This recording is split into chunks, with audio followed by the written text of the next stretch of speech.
భారతదేశంలో 1781 సంవత్సరంలో ఈ వ్యక్తి జన్మిస్తాడు. జన్మించిన తర్వాత స్కూల్లో కాలేజ్లో చాలా మంచి మార్కులు వస్తున్నాయి. ఒకసారి కాలేజ్లో పాస్ అయ్యానని ఆ రిపోర్ట్ పట్టుకొని ఇంటికి వెళ్ళిన తర్వాత తన ఆనందాన్ని పంచుకోవాల్సిన వ్యక్తి మరణించుంటాడు. తన తండ్రి చనిపోయాడు. చిన్నప్పుడే తల్లి చచ్చిపోయింది, ఇప్పుడు తండ్రి కూడా చచ్చిపోయాడు. పూర్తి అనాథగా అయిపోయానని ఎక్కువగా బైబిల్ చదివేవాడు. గంటలు గంటలు బైబిల్ చదివేవాడు. ఎక్కువగా బైబిల్ చదువుతూ ఆ వ్యక్తి అప్పటికే లోకానికి చాలా ఆదర్శంగా ఉన్న జాన్ వెస్లీ అనే ఒక గొప్ప దేవుని సేవకుడి ప్రసంగాలన్నీ వింటూ ఉంటాడు. ఆ తర్వాత తన కాలేజ్లో చార్ల్స్ సిమియోన్ అనే ఒక గొప్ప దైవజనుడు యవనస్తులందరినీ చేర్చి గొప్ప వాక్యం చెప్తా ఉండేవాడు. చాలీ అనే సోదరు కూడా ఎక్కువగా అతన్ని ప్రోత్సహించడంతో దేవుని సేవ చేయడానికి ఇంకా అతనిలో చాలా ఆశ పెరిగిన తర్వాత ఆయన దేవుని సేవకి చాలా సిద్ధపడ్డాడు. భారతదేశానికి వెళ్ళాలనే ఆలోచన కదిలాక 9 నెలలు ఓడ ప్రయాణం చేశాడు. ఈ కాలంలో 9 గంటలు సరిపోద్ది. ఒక పేపర్ ఈ చివరి నుంచి ఈ చివరి వరకు చదివితే ఫ్లైట్ సగం దూరం వెళ్ళిపోద్ది. ఇంకో 2 గంటలు పడుకున్నామంటే ఎయిర్పోర్ట్లో దింపుతాడు. ఈరోజు పెద్ద ఎయిర్పోర్ట్ ఉంది ఇంగ్లాండ్లో. ఆ కాలంలో 9 నెలలు పట్టేది ఓడ ప్రయాణం చేయాలి.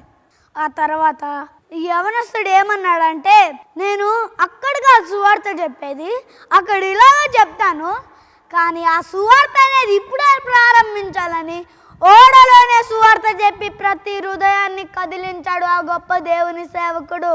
సువార్త చెప్పిన తర్వాత తుఫాను గాలి అంతా వచ్చింది.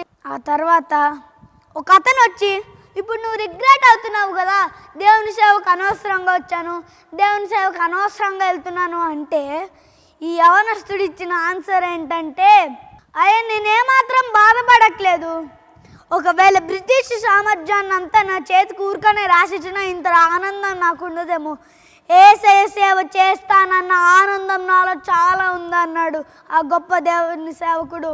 ఆ తర్వాత ఎట్టకేళ్ళకి మద్రాసు వచ్చింది, భారతదేశం చేరుకున్నాడు. అక్కడ చాలామంది సృష్టిని ఆరాధించడం చూశాడు. గుండె పగిలిపోయింది, ఏడవడం ప్రారంభించాడు.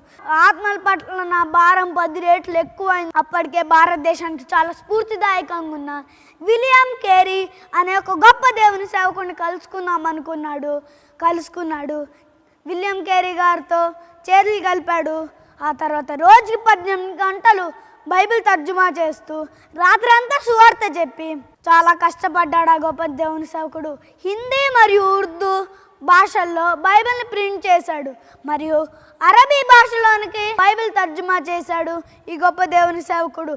ఆ తర్వాత అందరు సూర్యుడిని ఆరాధించడం చూసిన తర్వాత ఆ యవనస్తుడు ఏమన్నాడంటే, మన ఇంట్లో ఎలాంటి కొవ్వొత్తిని పెడతామో మన ఇంటికి ఎలాంటి వెలుగునిస్తుందో ఈ సృష్టిలో సూర్యుడు ఒక కొవ్వొత్తి లాంటి వాడే. నాకు తెలిసి నేను ఎప్పుడు మా ఇంట్లో ఉన్న కొవ్వొత్తిని ఆరాధన చేయలేదు. సృష్టిలో ఉన్న సూర్యుడిని కూడా ఎప్పుడూ ఆరాధన చేయకూడదని ప్రతి హృదయాన్ని కదిలించాడు ఆ గొప్ప దేవుని సేవకుడు.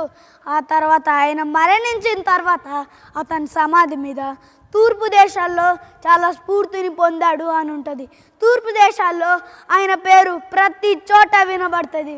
ఈ గొప్ప దేవుని సేవకుడి పేరు హెన్రీ మార్టిన్. ఇతని జీవితం మనకు చాలా ఇన్స్పిరేషన్గా ఉంది కదా. మనం కూడా ఇతనిలాగే దేవుని సేవకి చాలా కష్టపడాలి. మనం కూడా దేవుని సేవ ఎంత భారమైనా కానీ జరిగిద్దాం. ఇటువంటి గొప్ప దేవుని సేవకులతో మళ్ళీ మేము ముందుకు వస్తాను. So subscribe to Ethan Stanley channel, like, share, comment. Bye friends.